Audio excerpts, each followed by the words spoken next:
Vast resources, growing industries, and one of the most liberalized economies in the world. In the past decades, Australia has taken advantage of its qualities and transformed itself into an internationally competitive economy. Here, the employment rate is less than in most other Western countries. But there's always the other side of the coin, or in this case, the other side of the economy, the workforce. About 2.2 million workers in Australia are not employed in a permanent position. In other words, about 40% of the people go every day to their non-permanent job. They are casual workers or contractors.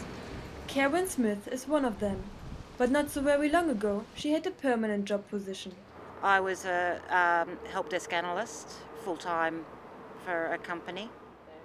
I'd been working for the company for over 30 years, in the IT role for about 12 years in total.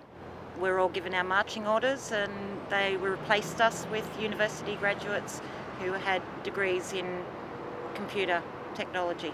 Karen was out of work for a few months until she got offered her current job as a contract worker.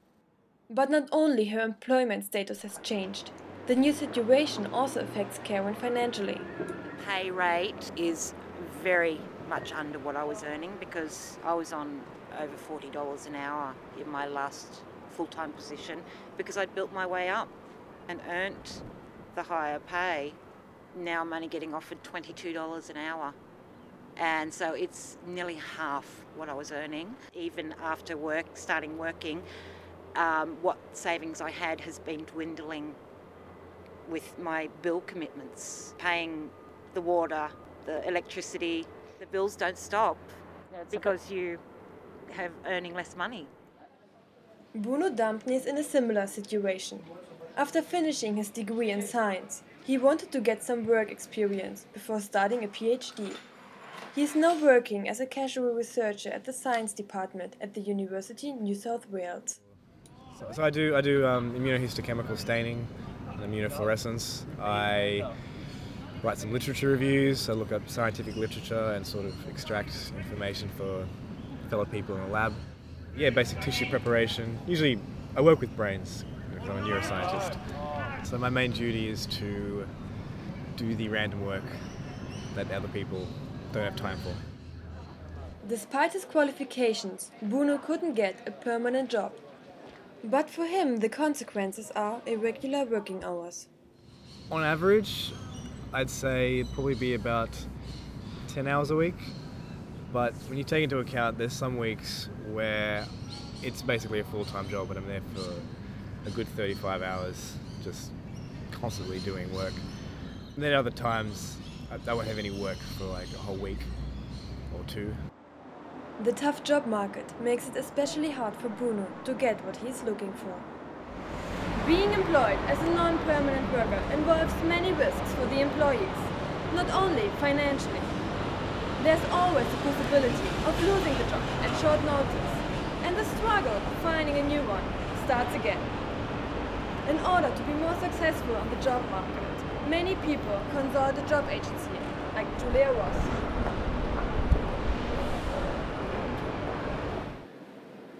The agencies are the connections between workers and employers. They know both sides. Lynn Johnston from Julia Ross argues that the Australian economy benefits from the high percentage of casual workers. It's a sign of a dynamic workforce sometimes as well, and a workforce that's moving towards flexibility. So people being able to say, okay, I want to work for 6 months, then I want to go travelling for a year. You know, there's different ways that people are working flexibly now. The agencies also see the benefits in working casually. The flexibility of your workplace means you can learn new skills, work on new projects, move to another department. There's a lot of opportunity with casual work as well, and that's something that we've seen. And I think it's very important for people not to maybe always focus on getting a permanent position. There can be very fantastic opportunities when it comes to casual work as well. But many workers, like Karen, cannot try out new opportunities that mean instability. They suffer from the insecurity that is caused by their employment status. Karen feels limited in her life quality because of her job. I've got to be really disciplined and not do any frivolous spending. If I don't need something, then I don't buy it. Food's essential, so I have to go out and buy food. I have to pay my bills. But yeah, as far as clothing or entertainment, I just don't go out. I can't afford to be going out and spending money out drinking with friends, etc.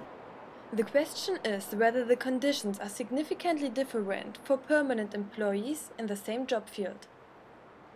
No, I haven't seen. Do you mean difference in how they're treated financially? No, not particularly. Most of our casual positions are, like maybe 3 months, 6-month roles. So people get treated generally very well. They have good experiences. But when it comes to working hours and leave entitlements, many casual workers feel treated differently than their permanent co-workers. Sick pay? Not for me, because it's a casual job, and I could be wrong, but as far as I know, I don't think that I get any benefits of that sort. But the permanents do, yeah, they get, university treats them very well in that respect. So. No sick day or holiday pay. Public holidays don't get paid for. So I'm there for 9 hours, but I get paid for 8. They're there for 8.5 hours, and they get paid for 8.5 hours. So there's a difference there straight away. I don't know how much they get paid per hour, but they get sick leave and holiday pay. The temporary employees get a casual loading included into their pay, which compensates for sick pay, holidays, public holidays. But when it comes to reality, not all of the casual workers receive casual loading. Neither Karen nor Bruno get this compensation. Caught in financial insecurity, money often just seems like running away. Don't know if I'll still have a job next month, and my bank balance is getting under $5,000 now, so once that $5,000 is gone, I have no money.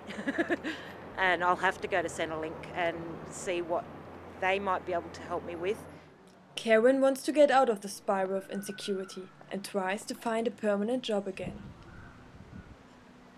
I'm keeping an eye out of what is available at the moment, but the prospect of putting in an application, if they contact me for an interview, then I've got to take a day off work to go for a job interview, so I lose a day's pay to go for a job interview. So there's a catch-22 there. The liberal economy and flexibility are the strengths of Australia. Also, many employees enjoy the variety of options they have because of their casual jobs. On the other hand, many are looking for a permanent job and suffer from their insecure employment. But there are good prospects. The casualization of the workforce is not an ongoing process anymore. Although the number of non-permanent workers is growing, the proportion of them within the workforce is decreasing. In the meantime, to manage everyday life, non-permanent workers have to be saving or creative. Most of the time I'll be out here for maybe an hour and a half or 2 hours, and on average I usually get about $20. So $10 an hour doesn't sound like a lot, but when I'm not working at my other job, this is just something nice I can do. People walking by, maybe they smile, maybe they give me money, maybe they don't, maybe they give me 5 cents, maybe they give me $5.